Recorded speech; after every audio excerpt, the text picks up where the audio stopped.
All right, online job searching. Have you tried looking for a job online, be it Twitter, social media, LinkedIn?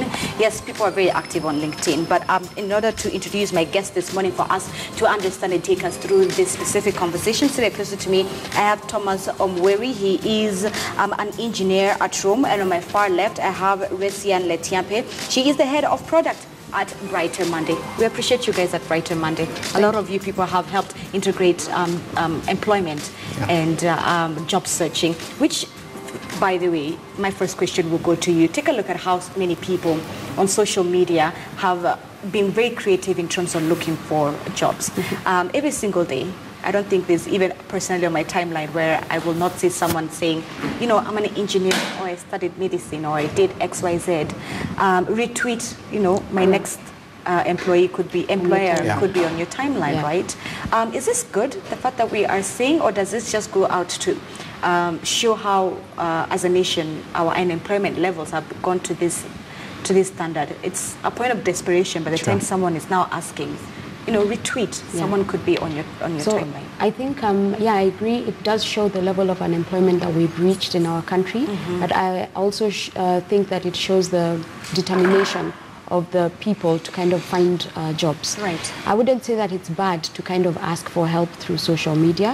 However, I would say that it's not effective because you wouldn't be able to attach, for example, your CV, or an employer might not be able to kind of find you, which is why we have places like Brighton Monday that enable you to kind of come and register, have your CV, and then reach out to employers, because we know that employers use our platform to look for the talent that they need. And I'm sure your employers also look to social media to see which of these employees they will take. Why is social media so important in the sense that as a user of social media, I should have a clean timeline. I don't want my employer knowing what I did last week on Saturday. You know, try to keep things a bit fun, yes, but also remember that this is a public space, and in this day and age, a lot of employers, before even they read your CV, they'll probably check your social media timeline. Right, it's really important because by the time you come and work for me, or you come to work for KTN, then you are ideally representing that organization.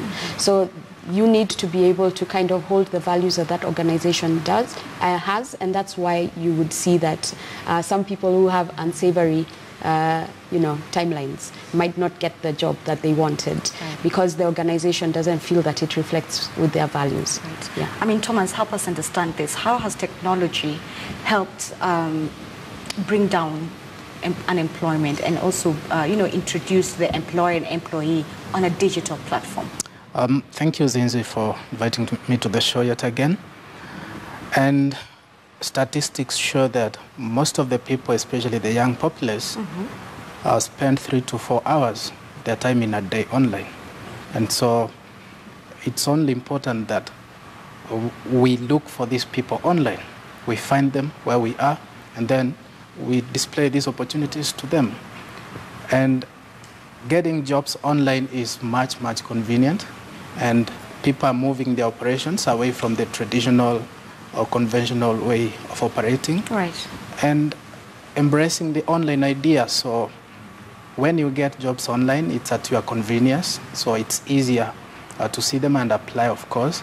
And it's cost effective. So that has become the most preferred means in the current age. What do people do wrong when it comes to searching for jobs online? There's a lot, I would say a lot, but some of those things that a job seeker needs to be wary of is that you need to look for something that really suits you. Again, the downside of having the online jobs, because it's convenient and easier to apply, someone would just go there, search for any job, and then click submit, submit, submit, without having to go through the job description to even understand what that particular job requires. Right. So you need to be specific and even tailor your CV to match the job description. For instance, a software engineering role in Rome does not necessarily have the same duties as a similar role in Microsoft.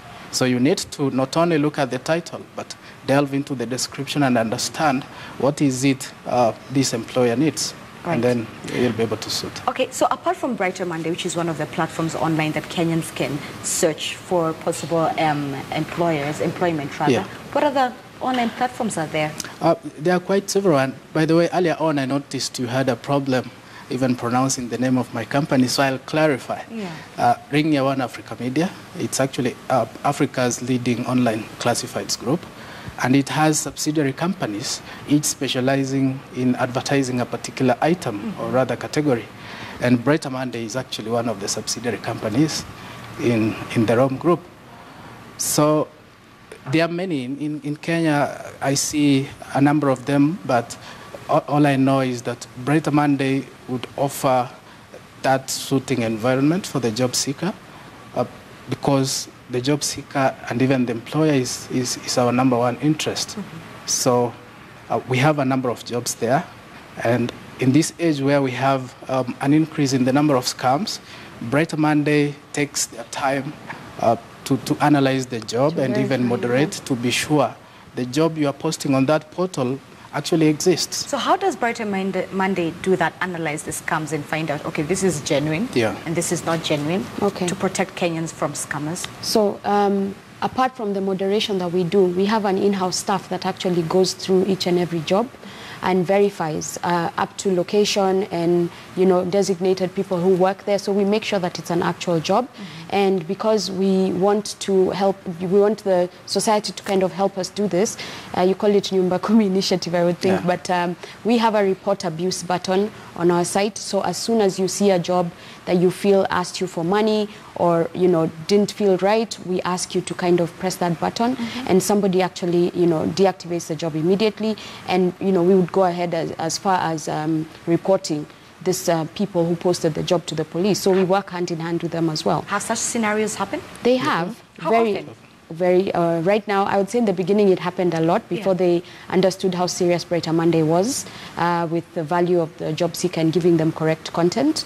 But then now I can say we have a 0.01, you know, percent scam rate, which is awesome. And what advice would you give to Kenyans when it comes to what do I search? What do I type in the search engine or even on Brighton Monday when it comes to looking for online jobs? What tips would you give? So the thing that we would be able to advise you is just use key search words, right? So if we're looking for a job like software developer, if you come to Brighton Monday and type that in, you will be able to see all the jobs that come up with that. You can use location. So we have various filters. You can use, you know, salary.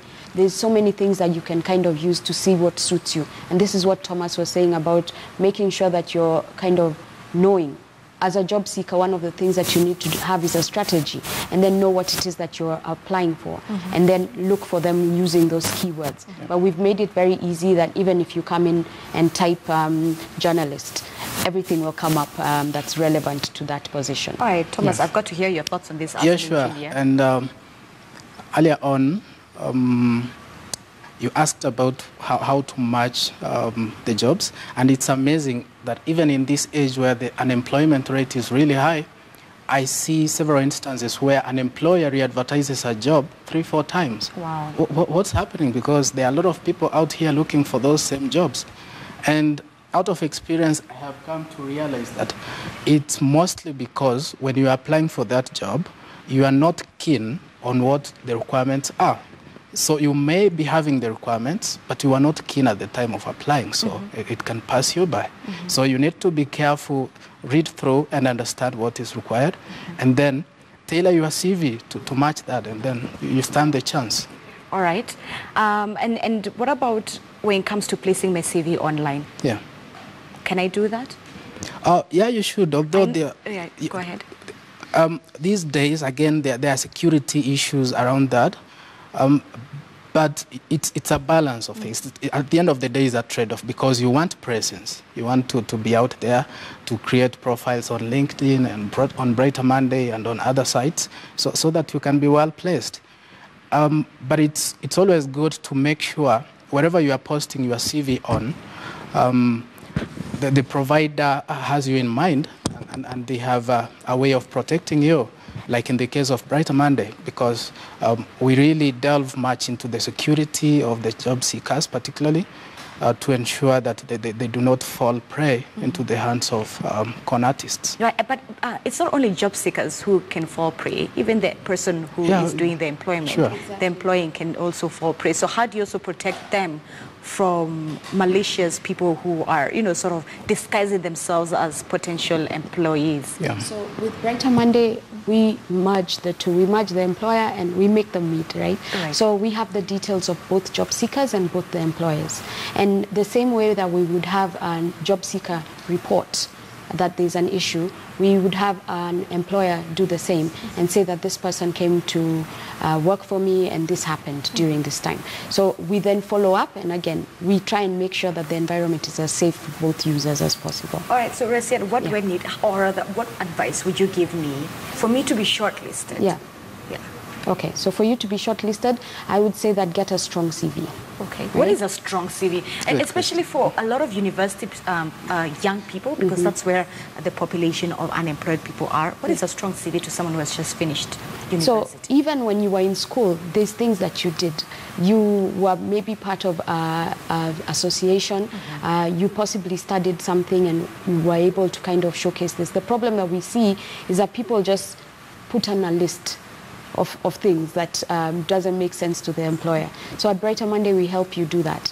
We can help you look at your CV and kind of highlight what your strengths are and help you match them to the kind of opportunities that you're looking for. So even for somebody who's a fresh graduate, of which we have a lot of, because they are very much looking for jobs, we do help them make their CV strong and tailor-made to whatever it is that they're looking for. And probably just to add on to that, I know on Brighton Monday portal, there's a career center, or rather a blog, where most of these things are posted there, and the company gives a proper advice to job seekers and even employers on how best to place themselves and how to do your CV.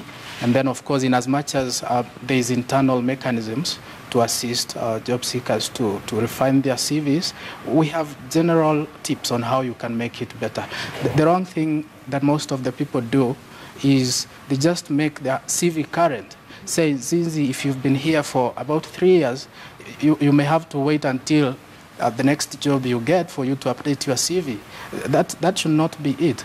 I mean, there are many jobs that you could suit in, and when you've come across this job that you think is important for you and you suit for it, then you need to go down and understand what it requires and then position your CV in a way that it can match.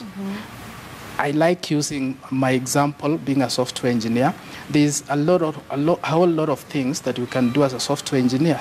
So merely saying I'm a software engineer and that is it, may not help you much, because you need to go down into specifics. What is it that you are most conversant in, and what does the employer require, so that there is that one-on-one match. That way you stand a better chance. And we're saying for Brighton Monday, is it only white-collar jobs, or would I find also, if I'm looking to find a job in industrial area, you know, the informal jobs, which is quite heavy and impactful in our economy, can I also find that on Brighton Monday, or it's just office jobs? It is right now what you would call white-collar jobs, but this is simply because of the process of how these industrial jobs are kind of advertised and the skill set that they're looking for. It's very different, and you would find a lot of those people don't actually go online to look for those jobs. So right now on Brighton Monday, it's mostly white-collar jobs. Okay. Especially the mid-level, because you know, the target audience mostly would be the young populace who are more tech-savvy as compared to the high-end jobs. But of course, there are those high-end jobs as well, the managerial jobs and stuff. Okay. And as a software engineer, talk to us. Take me through perhaps the possible trends that we're going to see of technology merging with employment, of course, with young people being at the center of focus. Of course. Where we are heading in, I mean, as I said earlier on, we are moving totally away from the traditional way of doing things. And so we have to, you know, keep catching up. Let's make available these services where you would find your audience. And I may not have the exact numbers, but some of the researches, when you go through even the internet, you'd learn that 70% of the population, particularly in Kenya, is now has access to the internet, particularly on the mobile devices. So that's really a huge number when you compare to the just recent previous times. And that can only tell you that the number is increasing even much more by the day. So it is a challenge to any service provider who's providing anything out there, not necessarily job opportunities, but anything indeed. Right. And that's why I said Rome is an online marketplace. They have cars, jobs, property, everything, so that we can give these services to the audience where they are. Resian, your thoughts, especially now that you are on the forefront. This is what you deal with every day as Brighton Monday. Perhaps some of the trends that you're seeing emerging? In the unemployment, so one thing I would like to say is that the unemployment rate is really high. It's at 41% right now. And on Brighton Monday, we have around 2,500 jobs on a monthly basis, and we have about 600,000 active job seekers. Are there seasons when, the job seekers are more? Talk to me about that. So the job seekers stay pretty constant. What is seasonal is jobs, I would say. So it goes with our how the year goes. So as you'd think, in December, a lot of the businesses are kind of winding down, preparing for the next year. So then there would not be so many job opportunities. So a job seeker would take this time to kind of revisit what they've been applying for and look at how they want to pursue the next year. Also, like, we have high seasons, so during the beginning of financial years, you will find that there are more jobs because everybody now has kind of budgeted and knows what they're looking for, and so they hire more. I'm curious, how did last year look, given that last year we had 2 elections? Yes, it looked pretty bleak. So we saw a drop in jobs. We also saw a drop in applications. So the market basically kind of tried to wait it out. Lots of uncertainties. Nobody really wanted to make a decision. Both job seekers and employers, they were just kind of trying to wait out the period. Yes. But I'm happy to say that it's picking back up, so that's good. Yes. And Zizi, if you may allow me, I'll throw in just one more tip. Yes, please. There's also the alerts. Yes. Alerts is a fascinating feature that no one should really ignore. Yeah, because you will not be on that job searching website all the time looking out for jobs, but you will need a much more convenient way of alerting you. So if you're interested in a particular category of job, you could create an alert which then periodically reminds you or tells you, hey, there's this opportunity at a particular company in a particular place, and then you can decide to apply. Okay. Perhaps your closing comments, especially towards young people. I would like to encourage the viewers, particularly the young populace, to go ahead and look out for these jobs.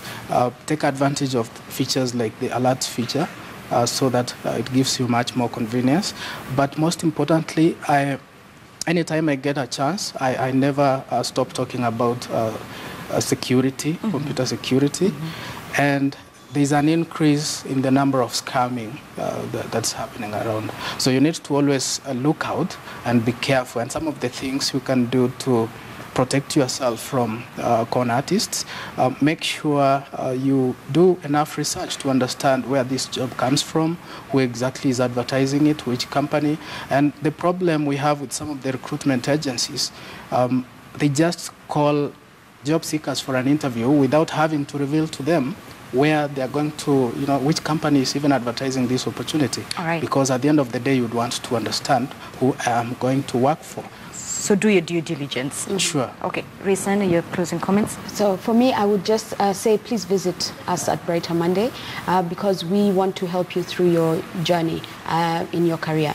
We will be able to kind of look at your CV, give you the relevant advice, and of course you find all the jobs there. So I think it's a one-stop shop for both the employer and the job seeker. All right. Yeah. Thank you so much to both of you. Thank you. Thank you so much. Have a lovely Thursday. And that was, we were taking a look at online search here on Tech Central, just a way of closing up the show. I hope you've also learned something new. Before we can close off the show with a story that's about to come right now, just a few feedback in regards to what we were asking this morning. 107 comments have come through in regards to what we asked, whether the loans from China are a blessing or a curse. All right, so of course you say loans are a blessing, but those given responsibility of managing these loans are a curse to these nations. Kenyans, we can't have a cake and eat it. We want good roads, SGR, free education, subsidized fair food, and we don't want loans. We want high salaries. We don't want to pay taxes. Who pays for this? So that's a question they're asking. Maybe the wordings are not right. It should have been the debtors rather, are always slaves to the lender. That's one comment. Another one simply says it's a curse. Another one says an extreme curse. A lot of what is coming through is that it's an extreme curse. Abdal, you say it is not a blessing, it is definitely a curse. All right, so that's just some of the feedback that we're getting this morning. Let me see if I can just read a few more, because 107 comments have been coming through. A lot of you have also shared under the comment section that video of the Chinese citizen. Yes, I've also personally seen it. It's not one of the best. One comment says, it's a blessing for only 2% of Kenyans who will build hotels, land, shoppers, high-end vehicles, houses for their families, while the citizens will applaud when they contribute the crumbs as Harambe. Okay, so I don't know. That's a lot of it. Okay, so that's just some of your thoughts coming through on social media. Thank you so much for your time the past 3 hours. Let's do this again tomorrow, same time, same place. And tomorrow is Friday. You know, hot topics rather will be in the building. And I'll tell you this for free. One of the things we'll be discussing is that issue of Nike. Would love to hear your thoughts. So get us tweeting as early as now. But until then, have a lovely day. Bye-bye.